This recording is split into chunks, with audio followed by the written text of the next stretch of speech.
Professeur Max.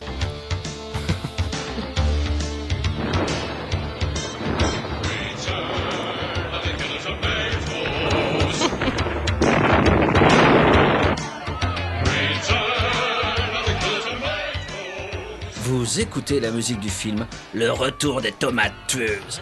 Dans cette œuvre dramatique, une paisible ville de bons travailleurs américains est assiégée par des tomates mutantes, devenues agressives à cause d'un cerveau fou, hostile au rêve américain.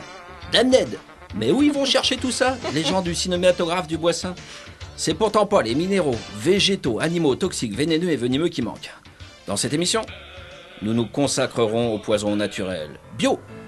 Ça fait des décennies qu'on culpabilise l'humanité sur la pollution et le nucléaire. Il est temps de rappeler que la nature ne s'est jamais gênée pour nous empoisonner. Non mais... Vous pensez certainement que les poisons naturels de la faune et de la flore sont surtout à l'autre bout du monde, qu'on ne crée rien en France. Vous avez tort. Déjà, gare aux minerais en France. Le pire minerai, c'est l'arsenic. Mais la France est peu touchée, surtout depuis le scandale de l'affaire des poisons sous Louis XIV. Selon une intéressante étude de Mélanie Davranche, géochimiste au laboratoire Géosciences Rennes 1, dans les pays européens, la limite est fixée à 10 microgrammes par litre, contre 50 microgrammes par litre dans les pays du tiers-monde. Ah. S'il est naturel, l'arsenic devient dangereux quand il se répand dans les nappes phréatiques via des sols poreux. En France, tout de même, 200 000 personnes sont exposées. Mais l'empoisonnement des nappes phréatiques par l'arsenic est surtout en Asie du Sud-Est, où les sols sont friables. Le Bangladesh est le number one, avec plus de 50 millions de personnes exposées à l'empoisonnement, soit 2/3 des victimes au niveau mondial. Waouh! Bangladesh! Avec un nom pareil, hein. Ça n'a rien d'étonnant. Mon titre de professeur, je l'ai mérité, car je suis un homme de terrain, voyez-vous. En juin 2016, je fis une randonnée pédestre. Oui, je suis aussi un homme d'action, vous voyez. Point de départ de la rando, le musée de la mine d'uranium de Saint-Crépin-sur-Moine. Ah bah bien vu l'aveugle. Oui, vous avez bien entendu. Une mine d'uranium, là où convergent les départements de Loire-Atlantique, Maine-et-Loire et Vendée. Elle fut exploitée de 1952 à 1992 pour un total de 4109 tonnes extraites. Ça faisait pas 1 kilomètre qu'on marchait et sur quoi on tombe? Une cave viticole. Oh! La cave de la moine. Faire pousser des vignes sur un sol riche en uranium. On est les champions. Coup de peau, la cave était ouverte. J'ai donc pu goûter les cuvées radioactives. C'est correct. Il faut savoir que l'uranium naturel n'est pas dangereux. Hein, du moins selon les gens qui vivent là où il n'y en a pas. C'est quand il est enrichi, retravaillé, que ça produit des déchets toxiques. En France, c'est près de la centrale nucléaire du Tricastin qu'on s'occupe d'enrichir l'uranium. D'ailleurs, j'avais goûté les vins des coteaux du Tricastin en 2004, appellation qui curieusement a changé de nom depuis.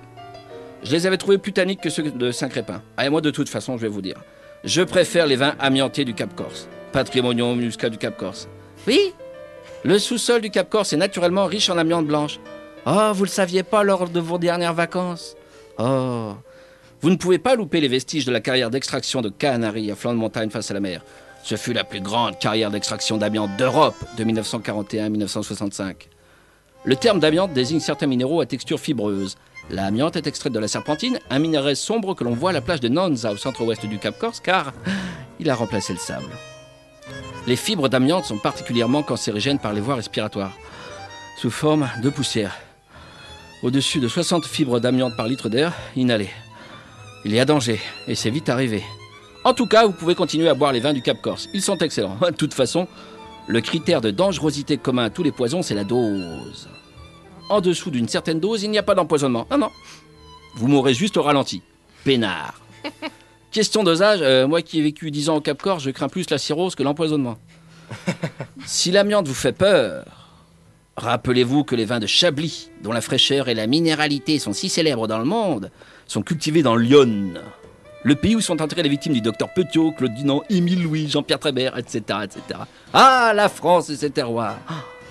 Partons maintenant dans les Antilles à la rencontre de l'arbol de la muerte, l'arbre de la mort qui tue, le mancenillier. Espèce endémique à l'Amérique latine et aux Caraïbes. C'est l'un des arbres les plus dangereux du monde. Il a un nom sympa pourtant. Ouais, manzanillo en espagnol. Si vous touchez son tronc, ses branches, ses feuilles, son fruit, ses sèves, vous vous exposez de graves brûlures. Mieux vaut ne pas s'y abriter dessous en cas de pluie. Non seulement il est extrêmement dangereux, mais il est aussi pervers. J'adore. Son fruit dégage une agréable odeur de citron et ressemble à une petite pomme verte. En avaler une bouchée peut être fatale.